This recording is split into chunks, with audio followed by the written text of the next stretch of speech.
Different World Pharmacy, Vol. 4 Chapter 2. TN. Sorry for the delay, everything should be back on schedule now. One day, in the office of the Empress in the Imperial Palace of Saint Fleuve, Elizabeth II was flipping through a thick textbook, the cover of which read De Medici's New Foundations of Biopharmacy. As she flipped through the pages, little puffs of wind blew on her tidy hair and caused it to blow about. She looked up from the book and murmured in approval, impressed. I see. Bang. The Empress slammed the textbook shut. Falma and Pal gulped. They were, after all, the primary and secondary authors of the textbook that she was holding. I don't get it. Even though it's regretful, it's to be expected. Falma thought to himself. It's a medical, pharmaceutical textbook printed by a mimeograph, right? That's all I can understand. I wonder if this textbook will be added to the list of new inventions. It'll be added, right? The Empress asked the two who had presented the textbook. Pal anxiously interjected, I don't know if I'll ever get to present anything to Her Majesty in my life again. Let me come. Because the flu was prevalent within the palace, Pal was worried that he wouldn't be allowed to go due to the risks of infection during chemotherapy. However, Falma's sanctuary would keep him safe as long as he was nearby, so they both went to the ceremony. Pal, who was feeling the pressure of a once-in-a-lifetime moment, caused Falma to be nervous as well. The Medici's brothers, this is an admirable achievement. Ha ha. I'm honored. Falma and Pal accepted the praise and humbly bowed. Oh no, speaking of his head. Despite his best intentions, Falma couldn't help but stare at Pal's head while he bowed. However, having learned his lesson from the incident in the temple, Pal had somehow attached the wig to his head. Falma turned his mind to something else. Claude. Yes. The Empress beckoned for the chief court physician, who happened to be present, and handed him the textbook. As usual, he was wearing a black coat with a ruffled collar. As the chief physician, evaluate this book for me. Understood, I shall read it now. Claude examined the textbook with a stern expression on his face, trying to determine whether it was nonsense or scientifically correct. You two, over here. A butler escorted Falma and Pal to sit in some chairs which had been prepared in the corner of the office. Meanwhile, as Claude continued reading, the Empress called for the Secretary of State and quickly began to work on their other tasks. Claude's review took a bit of time, and while Falma seemed to be calm and collected, Pal appeared as though he would collapse any moment. This was due to the pressure of having his work be reviewed by the chief physician, the Empire's best doctor. Falma couldn't help but notice and whispered. You look sick, are you all right? Ah, you're so much more composed. You must have nerves of steel. That's not true at all. Then what is it? I'm not saying. Ahem. Claude audibly cleared his throat. Falma and Pal fell silent. Whispering in front of the Empress was prohibited. After wrapping up her work with the Secretary of State, the Empress elegantly drank the tea on her desk, then pointed at her stomach. It's noon, I'm a bit hungry. You must be hungry too, right? Why not eat with me? Falma, Pal, and Claude were invited to lunch, Le Petit Couvert. I'm honored. Pal was allowed to eat next to the Empress. It was one of the highest honors which could be received, and he wanted to boast about it for the rest of his life. Falma, who ate with the Empress after every examination, decided not to say anything. The Empress's meal was open to the court. The meal was informal, but still prepared elegantly. The Empress sat at a round table near a window which had been left open. After observing that the Empress had been seated, Falma and Pal both took their seats as well. Servers then brought wet napkins with which they wiped their hands. Finally, Falma and Pal used their water divine arts to fill their finger bowls and cups. As the Empress was a fire-based divine art user, a dedicated water-based divine art user stood by to provide water for her. There were many court officials waiting around the Empress. To have a meal while being watched by so many people, Falma wasn't surprised to find that it was like dining in the court of France's Louis XIV. Falma, you're here. Did you come to examine my mother? The prince entered and welcomed Falma. Come hunt rabbits with me. It's been a long time, Your Highness. We can go rabbit hunting later, but before that, please allow me to examine you as well. How do you know His Highness? Pal's eyes seemed to ask. How can someone unqualified like you provide medical examinations to the royal family? I guess it's all over. Falma casually took off his coat.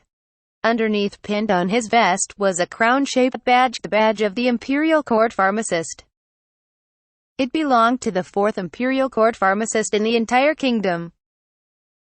When Pal noticed the badge, his jaw dropped. It was at that very moment that Pal learned of Falma's position and accomplishments for the first time. Falma had completely failed to mention it to Pal. What's wrong? Is the food not to your liking? The Empress called out to Pal because he let out such a strange sound. Pal quickly collected himself. And no.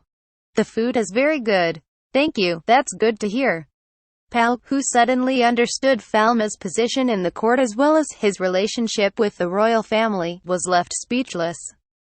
I want to go home. I shouldn't have come to the court today, he thought. 10 plates of hors d'oeuvres, 3 plates of meat, 2 plates of fish, and 4 plates of entremets. They were brought out on high-quality silverware, and there were small marks indicating that a food taster had already tested it. The food was even more luxurious than what could be found on the dining table of the de Medici's family. It was truly worthy of being called a royal meal. Falma and Pal chatted with the prince and the empress while enjoying a slow meal, as Claude reviewed the textbook in a side room. Thank you for your hard work. Why don't you come and join us? Yes, thank you for the invitation. I've more or less read through the entire textbook. I have just one question. Where did Falma learn this knowledge? Falma and Claude stared at each other, but Falma kept quiet. Can't you tell me? Claude's attitude had changed, as though Falma had just insulted him. Noticing this, the Empress quickly jumped to Falma's defense. Claude. Don't bother the boys. Tien. She is used to refer to your teacher, master, like Shizhong, Shisho. It's true. Right now, this is less of a textbook and more of a compilation of my wild ideas. Falma suddenly agreed with Claude. Falma, what are you saying? Thought Pal, who, flustered, had tried to rebuke Falma. However, Falma continued to talk. As cases are collected and more scientists and pharmacists begin to use science-based techniques, we can analyze the results with statistics. If the techniques are found to be effective, then we've improved our knowledge. Then, Falma turned to face the Empress. This is the first scientifically accurate textbook. The Empress was overwhelmed by Falma's words. As far as the section on leukemia goes, I've personally verified it with my own body. Pal also jumped to Falma's defense. Upon hearing those words, a curt smile formed on Claude's lips. He returned the textbook to the Empress just as Falma suddenly remembered, I've also prepared a copy for the chief physician. I hope you'll accept it. I appreciate it, thank you. Claude expressed his gratitude as he accepted the textbook. I would like some more time to thoroughly read through this. Of course, further verification is required as well, but this is already a treasure trove of medical knowledge. If everything is indeed factually accurate and not just an elaborate fantasy, then the entire history of medicine will have been overturned. Traditional medicine and pharmacy will be useless. Having said that, Claude seemed to go quiet. He replaced his glasses on his coat.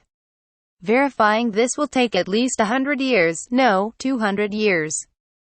Claude's intuition is correct, agreed Falma. Currently, the technology required to verify the techniques in the textbook simply didn't exist in this world. Falma appreciated Claude's sincere attitude when confronted with new information to learn. The Empress listened to Claude and pondered for a bit. In that case, I'll leave verification of this textbook to you and the Imperial Court physicians. Prioritize objectivity above all else and let mistakes be immediately discovered and corrected. If it truly takes 200 years to verify, then we shall begin immediately. As you command, I can't be uninvolved with this book. Claude winked at Falma. Falma and Pal, who didn't understand what Claude meant, blinked. Your father invited me to be the new dean of the Department of Medicine. Is that so? I didn't realize. It seems that Bruno has made all sorts of arrangements behind the scenes. Recently, he's been so focused on the college that he often doesn't return home. Incidentally, while Claude and Bruno have a healthy rivalry as the chief physician and the head court pharmacist, it seems that they've joined forces on this matter. A collaboration between physicians and doctors and between the departments of medicine and pharmacology would be a very powerful one. That's very reassuring. Thank you. You'll be appointed as the dean of the Department of Drug Discovery. Also, you'll be a professor. Upon hearing those words, Pal's eyes widened and he practically chocked in surprise. Seeing as he had come to the imperial court, there was no point in hiding it from Pal anymore. I've been arrogant. That's why we're having this conversation. If you're going to the same college, then you'll hear what's been told to the students. Speaking of Claude, according to Bruno and other court physicians, he's quite skilled at surgery. Almost all surgeries in this world are performed barehanded, which results in a high post-operative mortality rate due to infections. Claude is especially talented at sewing thin blood vessels together, and his patients don't bleed much during surgery. He works meticulously while using his god arts. Compared to the average surgeon in this world, his success rate was higher. If there's a problem there, then the idea of sanitation can be introduced and post-operative antibiotics can be provided to support Claude's surgeries, which should result in a substantial increase in patient survival rates. Claude would become an excellent physician. Your father wants to turn the Imperial College of Medicine into the world's foremost provider of medical care. It's an extraordinary and ambitious thing to think about. Isn't it interesting? Claude asked with a bold smile. When she heard that, the Empress wiped her lips with a napkin, stopped eating, and asked, Claude, you'll support Falma, right? I'm a physician, a medical scientist, and truthful. I'll always accept correct theories. I'm not stuck living in the past, was what Claude expressed.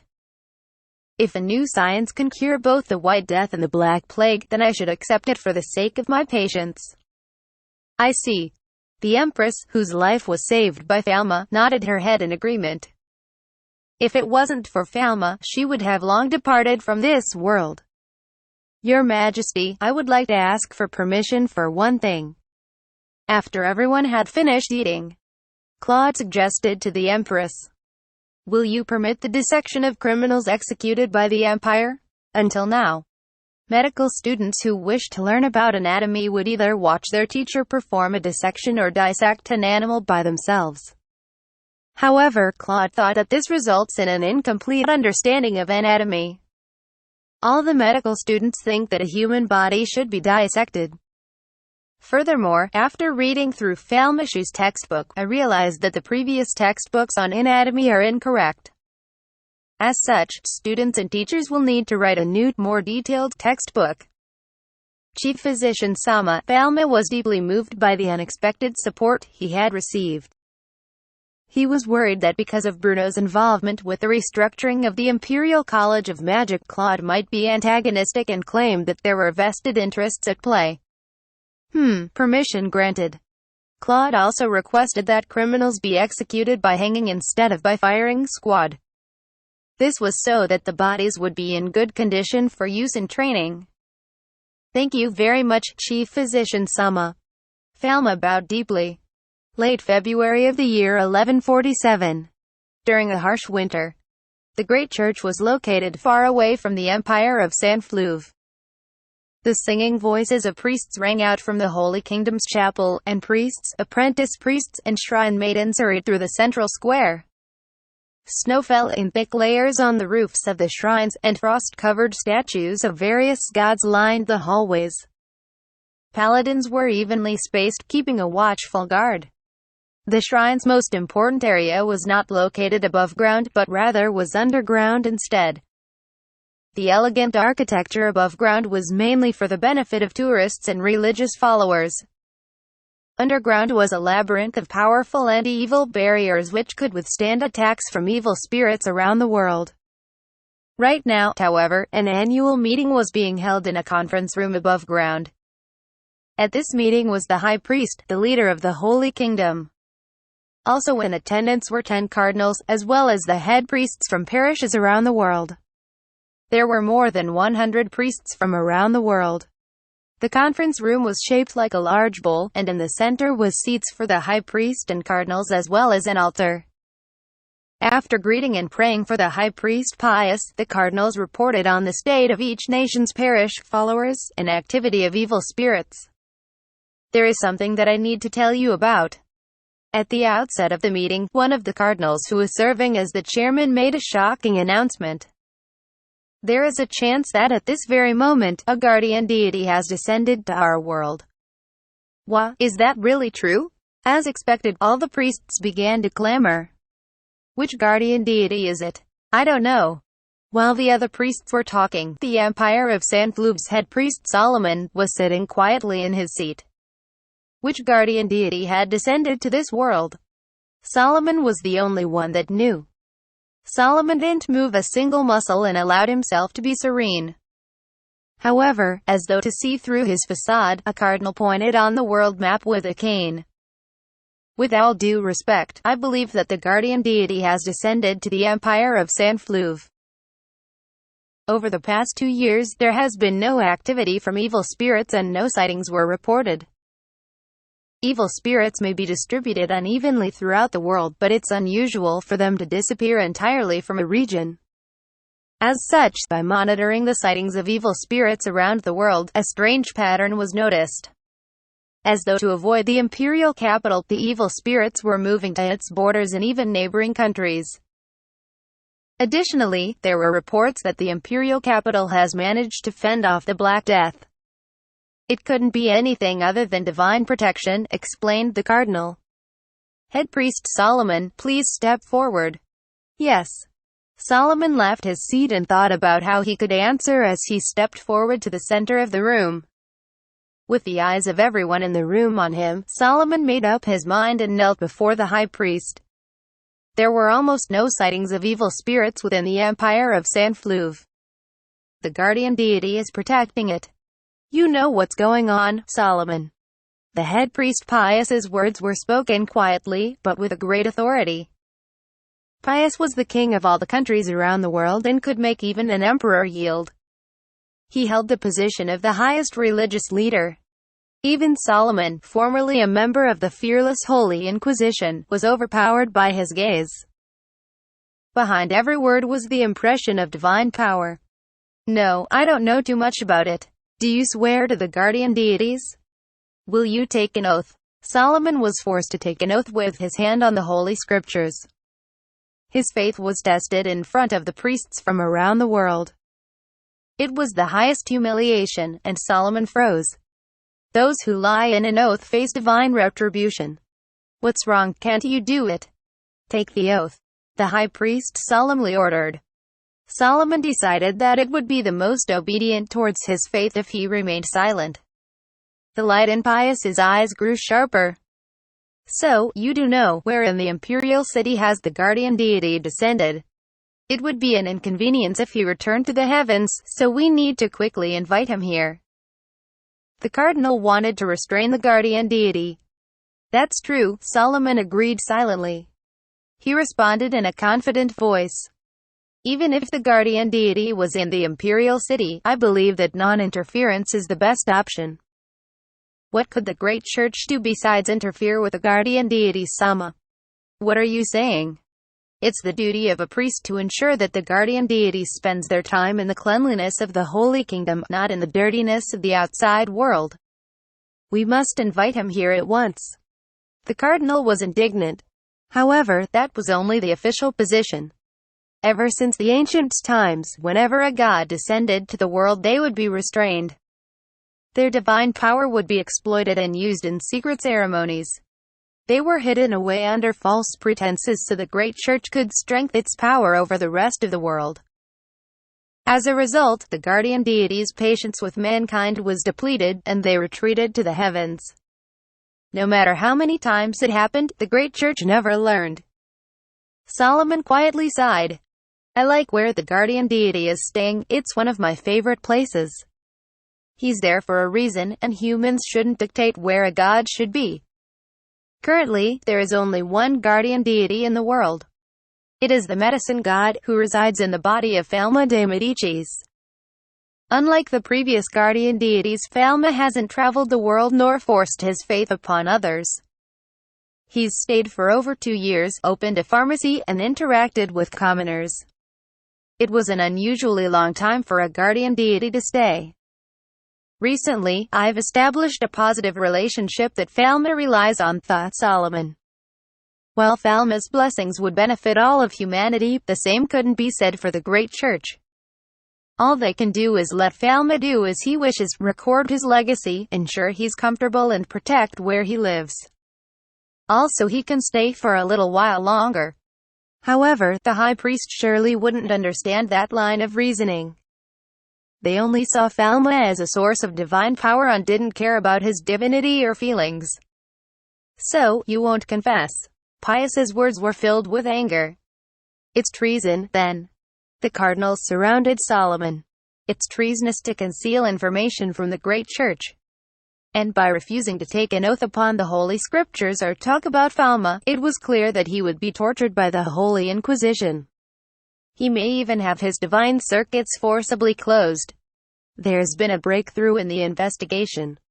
It seems that the staff of the medicine god and the sword of the moon god were swapped in a complex conspiracy involving the sacred treasures of numerous other cathedrals. Additionally, there have been reports from various regions that the imperial capital has continuously made revolutionary advancements in different fields including pharmaceutics. It must be that the medicine god has descended within the imperial capital.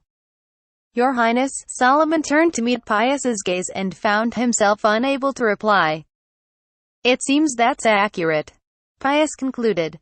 All we need to do is look for a pharmacist who recently appeared in the imperial capital. There's no need to ask you anymore. In the past 2 years, apart from Falma, no noteworthy pharmacists have appeared in the imperial capital. It wouldn't take more than a day to find out. It must have been the same pharmacist who was able to ward off the Black Death. Find him immediately. It seems that Falma was too conspicuous.